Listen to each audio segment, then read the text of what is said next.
I don't know why band doesn't get as good a building as Bob. Bob and band. Good morning, everyone. How's everybody doing this morning? Fantastic. Beautiful day outside. Beautiful day. We are excited that you're here with us this morning. If you're joining us on the internet, we want to say welcome to you as well. If you would give us a comment and let us know that you're out there, put it in Facebook or YouTube, we would be thrilled to enjoy this day with you today. So, in Revelations is kind of this crazy book because it has a lot of vision kind of stuff and imagery and everything. And in Revelation, God took John in a vision to show him kind of the throne room of God. And of course, this is a lot of imagery, and when we look at this kind of stuff, we realize that, we're communicating on the level that John could kind of understand at this point. And so God took John into this vision. And John says, I looked, and there before me was the door standing open to heaven. And the voice called to me and said, come on up here, and I'm going to show you this. And all at once I was in the Spirit, and there before me was the throne in heaven, and someone sitting on it. And the one who sat there had the appearance of jasper and ruby, and a rainbow that shone like an emerald encircled the throne. And from the throne came flashes of lightning and rumbling and peals of thunder. And also in front of the throne there was this sea of glass, clear as crystal. And in the center of the throne were 4 living creatures, and they were covered, it's kind of crazy right here, they were covered with eyes in front of them and behind them. And it was like a lion, an ox, the face of a man, and the 4th was like a flying eagle. And this is crazy stuff here. And they had 6 wings, and they covered their eyes all around with all of these wings. And this is the part that I like right here. And day and night, they never stopped saying, Holy, holy, holy is the Lord God Almighty, who was and is to come. Holy, holy, holy is the Lord God Almighty, day and night. This is all they did, day and night. Let's do this song about how great is our God.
everyone. So glad that you're here with us, both in the sanctuary and those of you who are joining us via the live stream.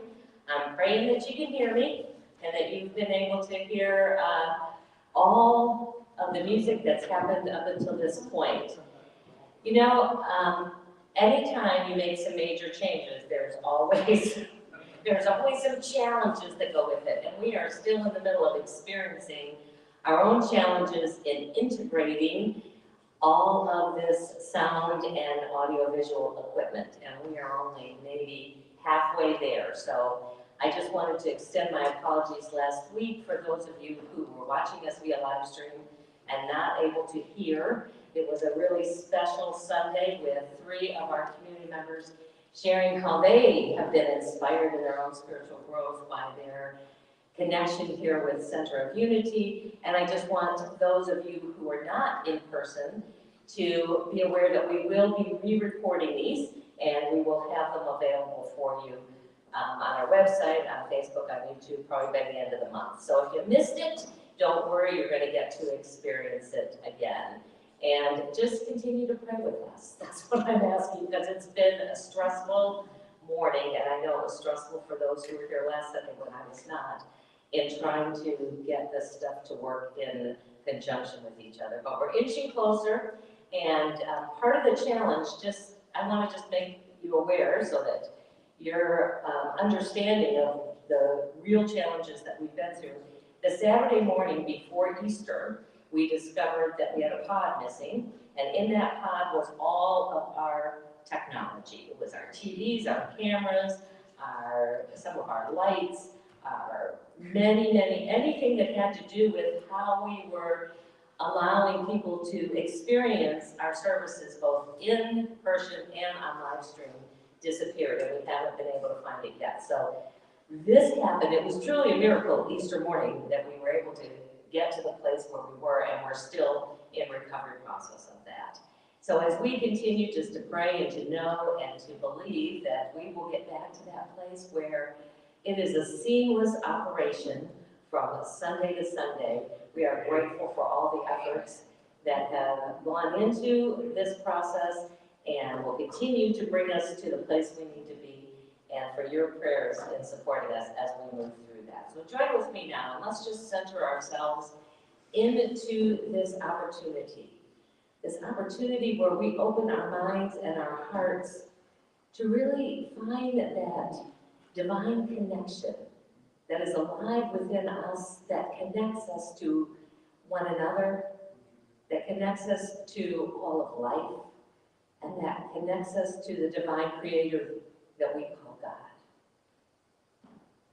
When we breathe into that awareness, we can use our capacities, not just our physical senses, but our senses of imagination and intuition and revelation in order to know more fully how beautifully blessed we've been created, how we have been created out of that divine energy of good, so that we can shine it in a greater way into our world. For the ways that that happens today for each individual, whether it comes through the music or the message or the meditation or simply a conversation with somebody that they connect with within these walls, we are grateful and we say thank you. Thank you, God. Amen. Amen.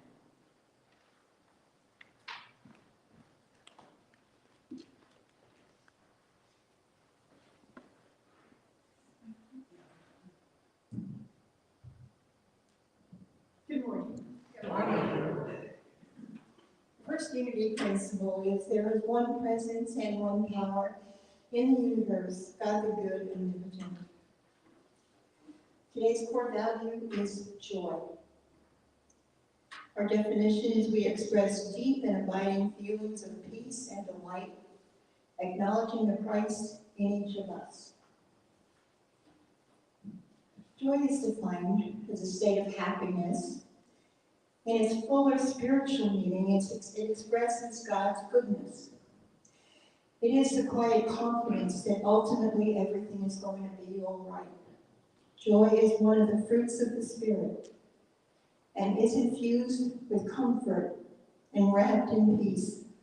It is an attitude of the heart and spirit. This is the day the Lord has made. Let us rejoice and be glad in it. And I discovered this morning that the daily word for today is joy. I carry joy in my heart. Many happy experiences, many happy experiences and memories may lead me to I'm going to start over.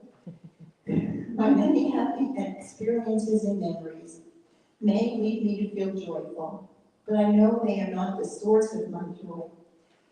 One of my divine gifts, joy, is part of my spiritual identity, as close to me as my next breath. Joy wells up and spills over within me when I bring my awareness to my spiritual nature and to my oneness with all good and all life. It is an attitude I hold in mind and a feeling in my heart.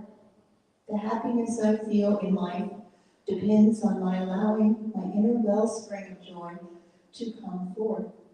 I nurture my joy by maintaining a regular prayer practice that enhances my awareness of God and by making time for the things that make me happiest. I go into the world grateful for the joy that resides within me, my gift to share generously. From Isaiah, for you shall go out in joy and be led back in peace. Amen.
It's hard to believe this is May already. It just is boggling my mind how quickly time is moving these days. And as we begin this month of May, this Sunday and next, we're going to do a little mini-series that I'm calling Finding Your Roots. Finding Our Roots. I don't know how many of you have ever seen the show on PBS called Finding Your Roots with Henry Louis Gates Jr. It's one of my favorites. And he often shares, as he is exploring the history of people's past with them, that there is a lot to be gained by looking back. As he's experienced in doing this with people on his show, discovering our roots deepens our sense of identity. It fosters a reconnection with who we are, with where we've come from. And it can also enhance our sense of resilience when we realize what those who have come before us had to move through, overcome, and endure in the times where they were burgeoning this new line, this new tree of our family roots. So I wanted to take a look at what we call New Thought, and that's the umbrella on which we as Unity fall under. And you'll often hear that word, but a lot of people don't exactly know what that means. So New Thought traces its roots back to the mid-19th century. So we're not that old in terms of the history of time. And at the time that this new way of thinking and understanding and looking at God and ourselves and the universe and how it all works together, we were right in the midst of our own revolution here in this country. It had just been a few decades since we had declared our independence. And part of that core principle, as that independence was declared, was the freedom to explore, the freedom to question, the freedom to look at lots of different ideas and see what resonated with the people. Up until then, the church primarily dictated, this is what the truth is, and you were to simply believe it and embrace it and not question it. It was also the height of the scientific revolution. This was upending many of the doctrines that the church had taught, specifically around how long we've been here on this planet, how old the planet was. There was the introduction of Darwinism that was published right around the same time, helping us to understand in this long history how we've evolved rather than just created and showed up here on the earth. It was the Industrial Revolution. And if you'll remember a few months back in our spiral dynamics perspective of things, we're smack in the orange, which is really about the individual. It's about the individual's right to question, the individual's right to dream, the individual's right to determine their own destiny by their hard work and by their ability to think outside the box. And it was really a lot about improving people's lives. People felt like they now had some power where they could bring greater comfort, bring greater through the medical world, greater healing into the human experience. One of those concentrated groups that were meeting and discussing this was a group of writers in Concord, Massachusetts. They all happened to find themselves there at the same time in about the 1840s. And this kind of became a hub for new thought, at least in that part of the world. It was people like Ralph Waldo Emerson, Henry David Thoreau, Nathaniel Hawthorne, Louisa May Alcott, many great literaries now in our American history. And they met frequently, usually several times a week, to discuss God, humanity, the universe, science, philosophy. This was a big think tank where they shared ideas. And out of that group was birthed the Transcendental Movement. And that was brought into being by Ralph Waldo Emerson. And it wasn't some new idea. It was really a blending of many ancient ideas. In fact, New Thought itself isn't really new at all. It's just a new way of understanding some of these ancient ideas. Ralph Waldo Emerson had studied luminaries like Plato, and then Native American and their spiritual beliefs, and Eastern religion. So it was a broad exploration of what many had held to be true in a way that he saw could now be implanted, could be formed, could be at least an option for the people here in the United States. And here's his core tenets. I want you to listen to these because they might sound a little bit familiar. The first core tenet of the Transcendental Movement is that there is unity in all creation.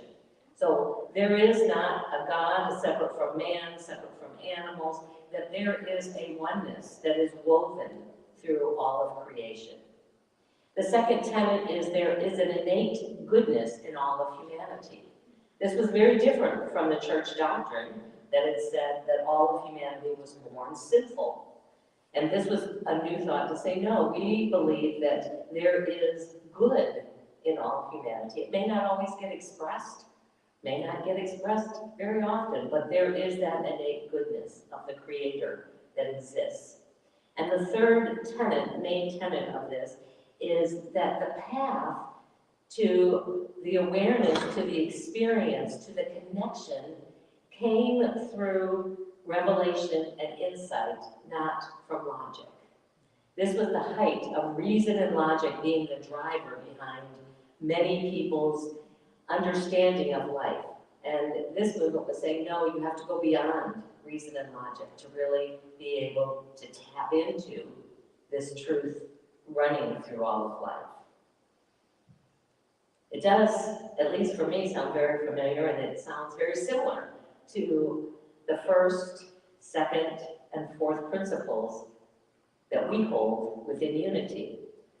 The first principle, there's one presence and one power, and that's God.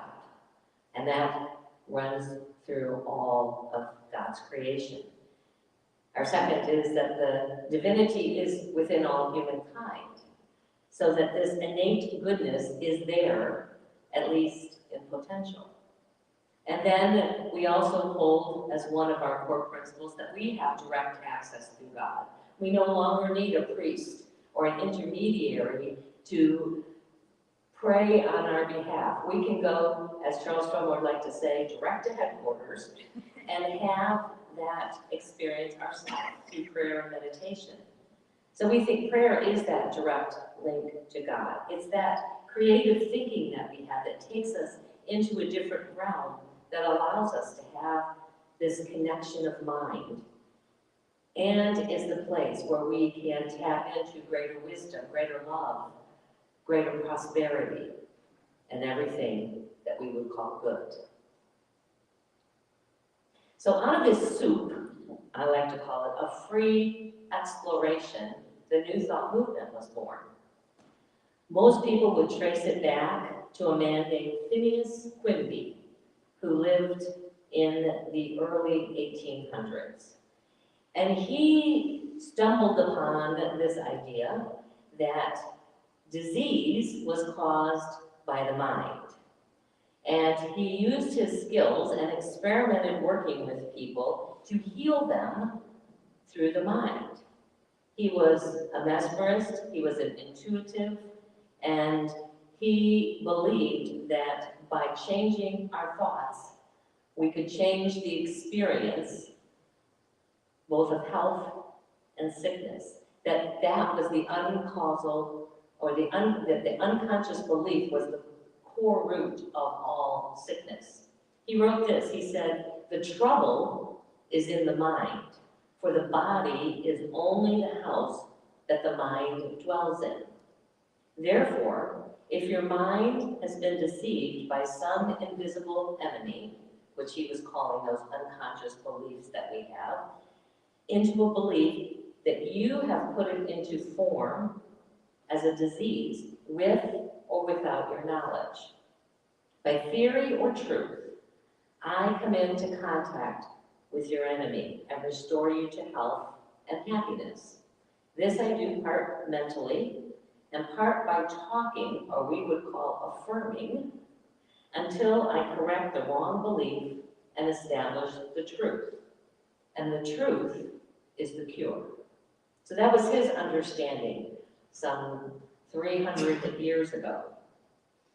And he went around the country and offered his services to people who were having health challenges.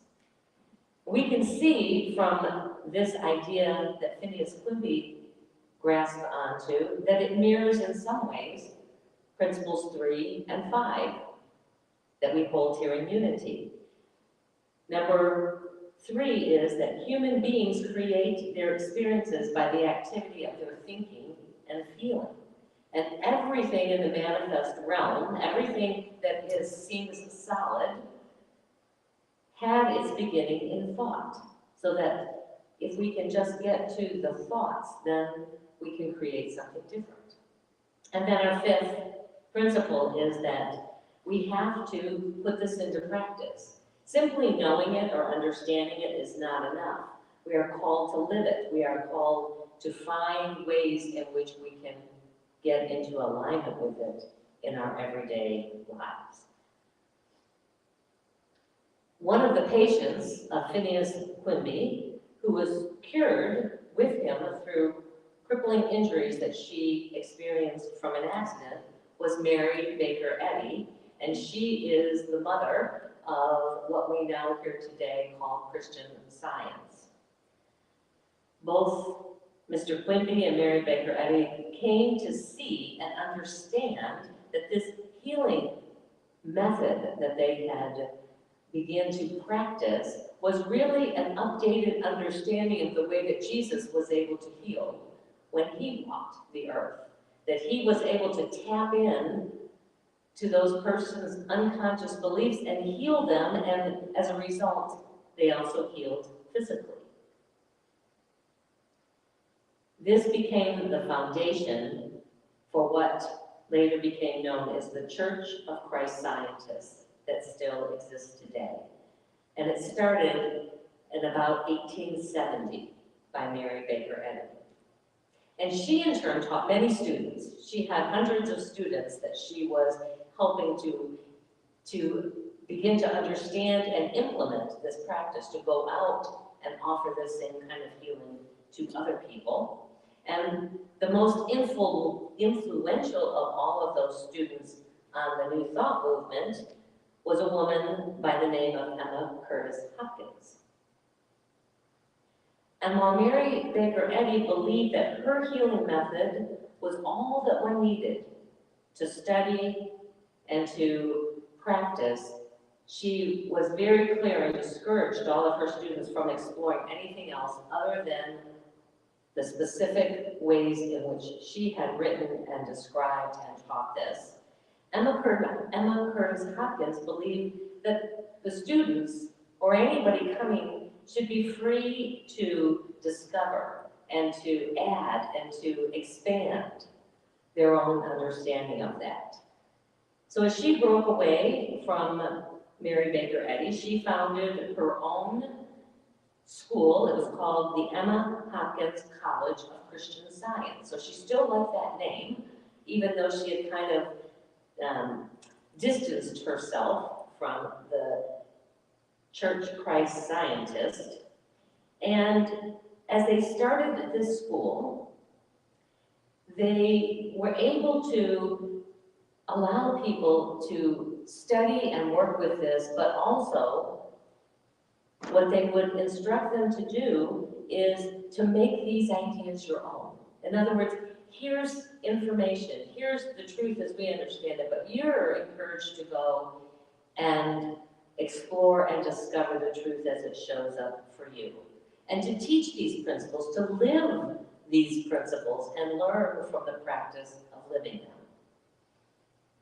She also created an organization called the International New Thought Alliance, which continues today. It's now 107 years old, to support people, to support different groups. And they would have annual conferences and speakers and printed materials to, as quickly as possible, bring in as many people as possible to this new understanding. Out of that, Emma Curtis Hopkins College came the three major founders of what we commonly call New Thought today. And that is divine science, religious science, now known as Centers for Spiritual Living, just because they wanted to confuse you even more, and then unity. And the first was divine science. Melinda Kramer founded divine science in 1886. And it grew to a membership of about 10,000 people. Maybe they had $10,000, I don't know, that would have been a lot of money. And probably the most notable minister that came out of divine science was a writer and speaker called Emmett Fox. I don't know how many of you have ever heard of Emmett Fox, but yes, Emmett Fox was my first introduction to New Thought, and I didn't even know there was such a thing called New Thought. I had no idea that there was such a thing called divine science or religious science or unity or any other people who kind of thought in a weird way like me. But I happened upon, in some synchronistic way, to discover this book on a shelf in a used bookstore, and it called to me and I picked it up. It was called Power Through Constructive Thinking. And it was my first time ever, having grown up in the Presbyterian church with my father, a Presbyterian minister, heard anything out of the Bible that made sense to me, except for maybe a few of Jesus's specific, instructions to people. The rest of it I had just never been able to connect with. He had a chapter on the Lord's Prayer that after I read it, I said, that makes perfect sense to me now. It would be 10 years later before I would discover unity, but it was the launching for me in understanding and being able to explore my Christian roots in a new way, in a way that really supported and served me. Today, there are less than a couple of dozen divine science churches in the United States, but they still maintain a very robust digital presence. So if you wanted to go out and Google them, in fact, in Roanoke, Virginia was one of the few divine science churches that were still in existence in the United States. The other major group that grew out of those who were studying under Emma Curtis Hopkins was religious science. And Ernest Holmes was the founder of that group of thought. He was initially ordained through divine science, so he came out of the same roots of that and established religious science and began to focus on certain areas that were different from divine science. And Ernest Holmes really focused in on prayer as its core function, as the core way that they were serving the people who came to them. And they called it a spiritual mind treatment. So it was sort of going back to Phineas Quimby, that if we could help people shift their thoughts and core beliefs, then they could experience not only healing of body, but of mind and of soul. Today, there's about 400 centers for spiritual living throughout the United States. We have one in Dallas. And it's interesting that the spiritual mind treatment that is the very core and center of that most of their classes, and when you're seeking to really learn and discover more, this is where they start you, looks very similar to our 5-step prayer process here in Unity. In fact, when you look at these 3 different branches, we have far more in common than we have differences. So those 5 steps are recognition, unification, realization, thanksgiving, and release. And we're going to practice those in just a few minutes. In fact, this belief of the power of prayer to change our minds and hearts is not just central in religious science or even in divine science. It's certainly been central in Unity. It's one of the things that we all share as our core foundational practices. And so this morning, I just would like to invite you to perhaps experience a little bit of that as we move into our meditation time. We're going to go through these 5 steps. I'll guide you through. And I would ask you, as we're getting prepared for this, if you want to set aside anything and kind of get yourself comfortable, is to bring to your mind and heart something that you would like to see shifted through this power of prayer, whether it's something physically, whether it's a relationship, whether it is a new job you're seeking, whatever it is, just bring that to your mind and heart. And as we begin to allow that power of prayer to move in and through us, you might want to close your eyes so that you can focus all of that energy internally. Become aware of your breath, because it is the very breath of God flowing in and out of you. In fact, that's the very first step when we move into this time of prayer, is that we recognize that God is all there is. So we start by just affirming that in our own minds and hearts, bringing that as a strong belief and truth to the core of our being. God is all there is. There is one perfect intelligence that is on purpose, and it creates everything out of itself, including me.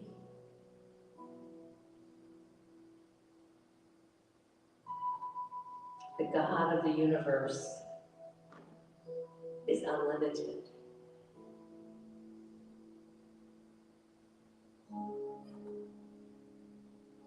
And then we shift to the unification part, where we connect in an intimate way our mind and heart with God, mind and heart.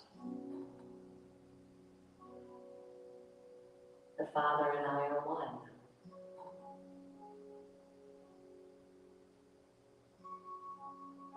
I have been born from the very divine energy of God itself, and it is alive in me, connecting me to God.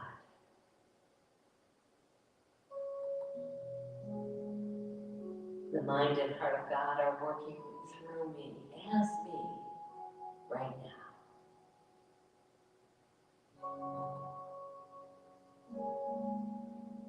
And when we feel that sense of connection, we move to declaring that as our own realization. We affirm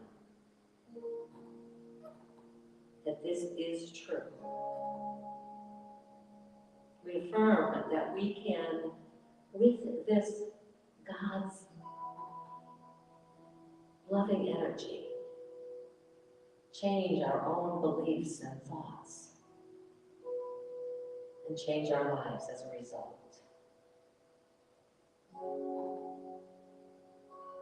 I think and allow only loving thoughts to pass through my consciousness. I let go of any negative thoughts, knowing that they are simply an illusion. They are temporary.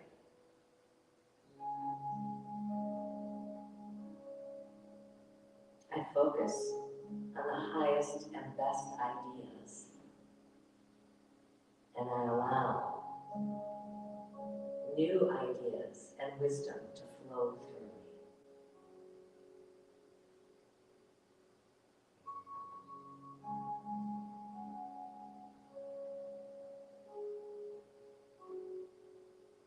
And when we feel that sense of oneness, there is an energy of gratitude, of thanksgiving that overflows our inner being. We accept that because of this moment where we have connected and opened the channels, that it has already become a reality in our life, even if there's no outward expression of it yet. I'm grateful for this creative power, for these divine principles that are at work in my life, and for the knowledge that continues to be revealed to me.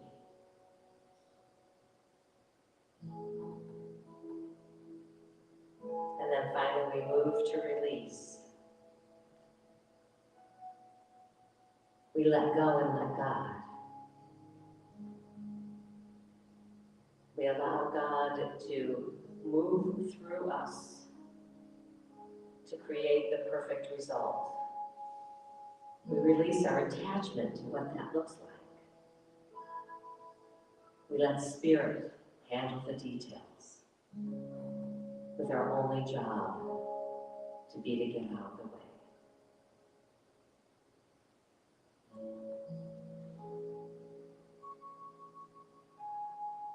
And we declare, and so it is. And so I allow it to be.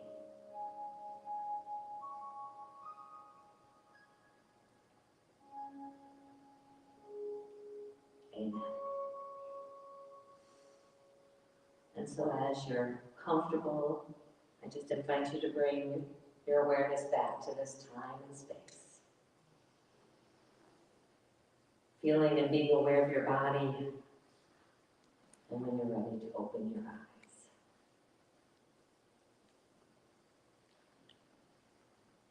You know, that each of our sister organizations share these same core principles that we hold here at Unity.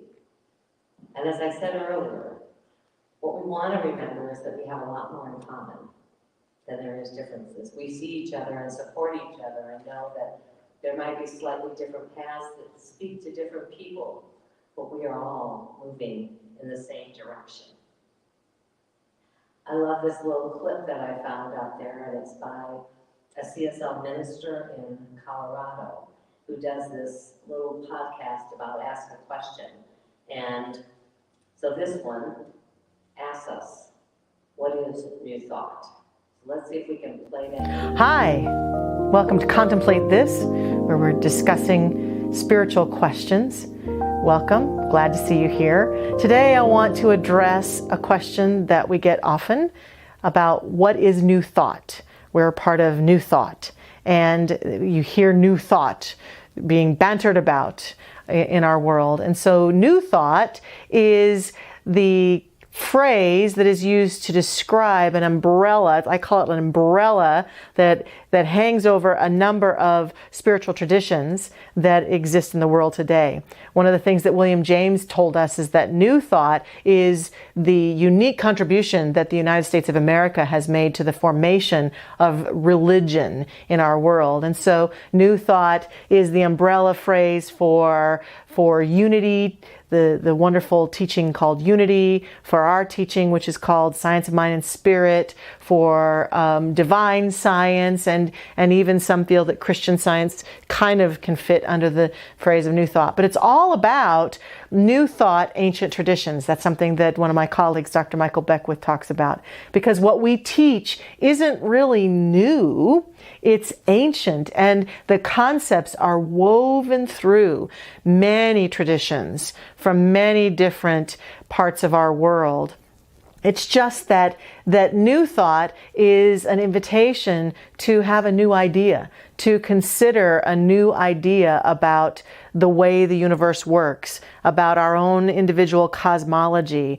And we teach people how to think new thoughts, because it's so easy to get caught up in our stories and in our traditions and in what people told us was true about everything from how we live our lives to religion and the nature of the universe. And so new thought is a great phrase because it invites us to have a new thought.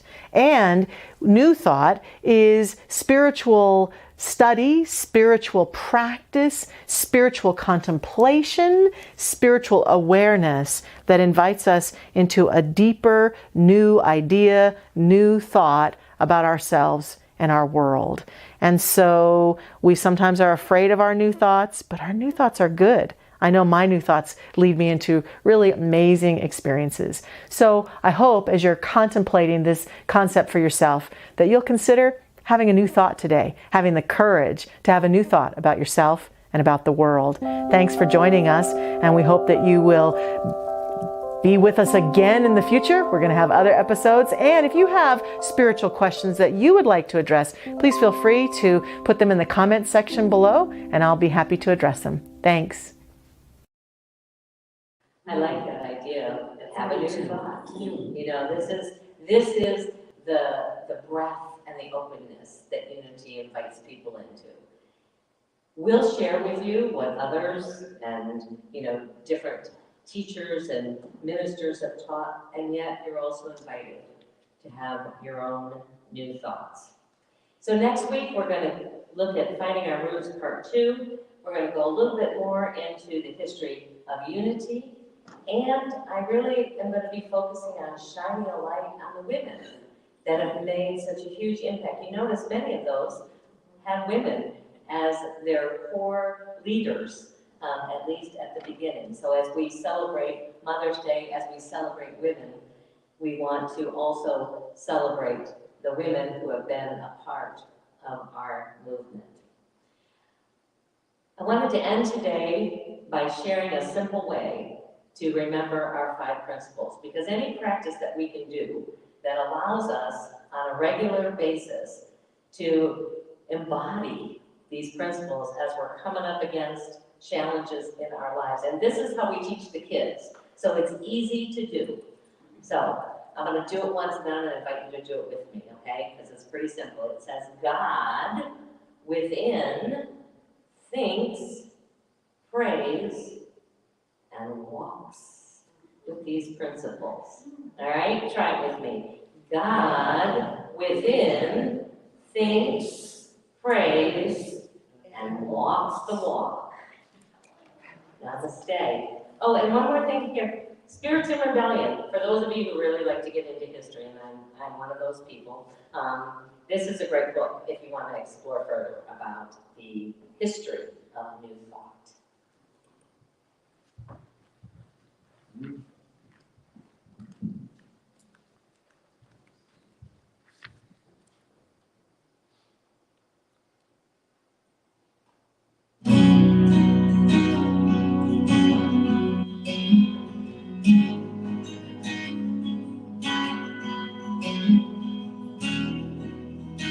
If y'all go to the second one.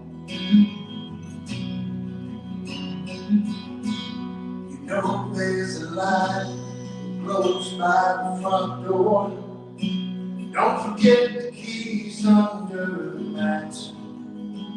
When childhood stars shine, always stay humble and kind. Go to church because your mama says to. Visit grandpa when a chance that you can. You won't be wasting time, but always stay humble and kind. Hold the door, say please, say thank you. Don't steal, don't cheat, don't lie. I know you got mountains to climb, but always stay humble and kind. When the dreams you're dreaming come true, when the work you realize, and you have been the pride, but always stay humble and kind. Don't expect a free ride from no one. Don't hold the right shoulder ship, and here's one. Bitterness keeps you from flying. And always stay humble and kind. Know the difference between sleeping with someone and sleeping with someone you love. I love you, ain't no give up line. So always stay humble and kind.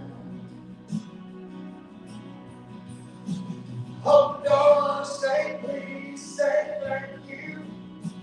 Don't steal, don't cheat, don't lie. I know you got mountains to climb, but always stay humble and kind.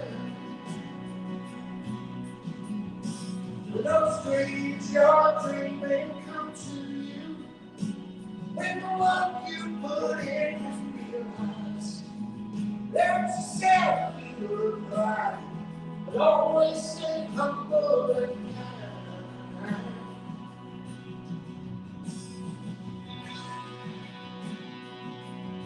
This year is all about. It's all about what we do.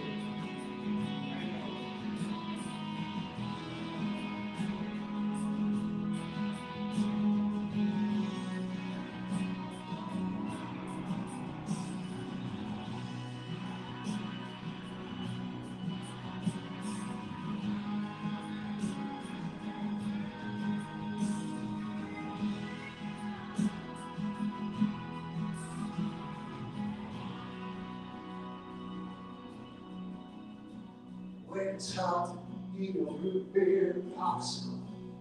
Shut off the AC and roll the windows down. Let that southern sun shine, and always stay humble and kind. Don't take for granted the love this life gives you. When you get where you're going, don't forget to turn back around and help the next one in line. And always stay humble and kind.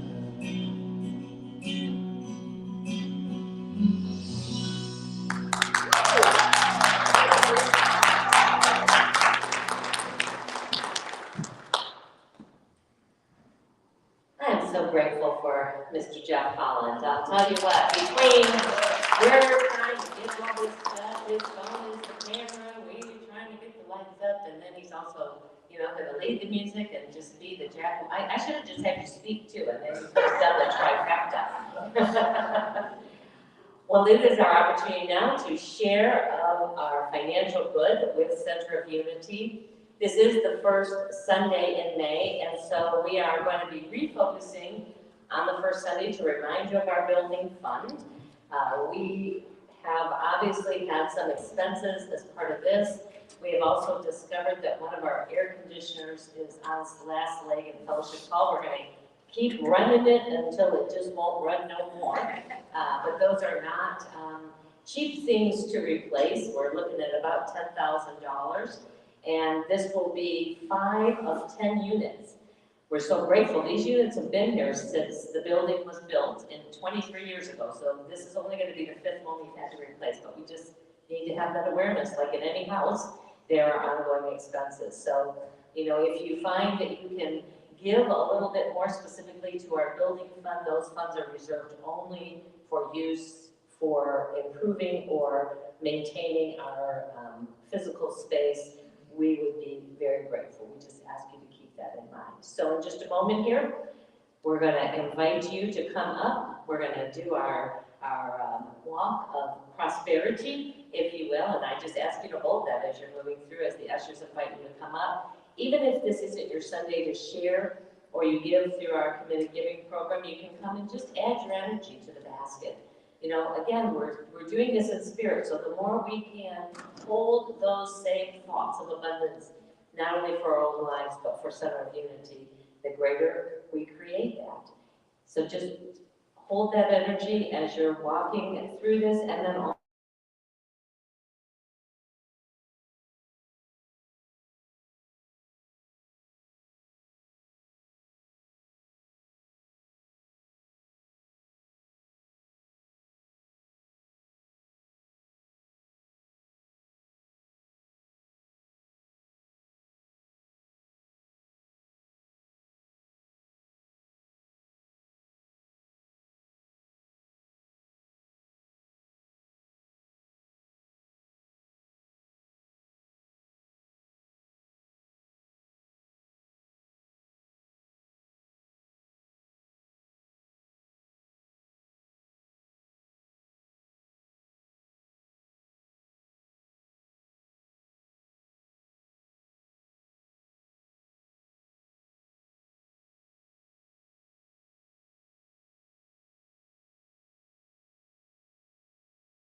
Here's what's coming up at Center of Unity.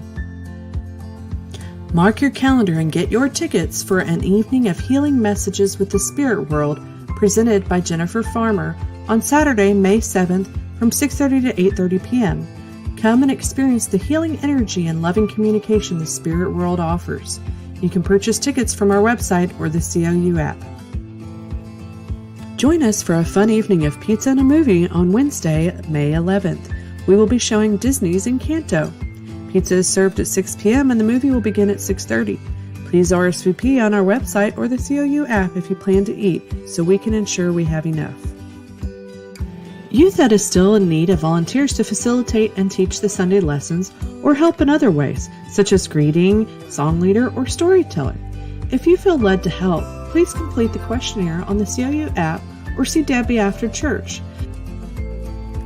Join us on Sunday, May 8th as we honor the women of our community on Mother's Day. Each woman will be invited to select a free book from a special selection. Also, everything in the bookstore will be available at a 20% discount. We look forward to seeing you on this special day. There are multiple ways you can make a donation to Center of Unity. You can drop your donation off at the church, mail it to our P.O. Box, visit our website, use the COU or Venmo app, or you can text to give. Your continued support is greatly appreciated.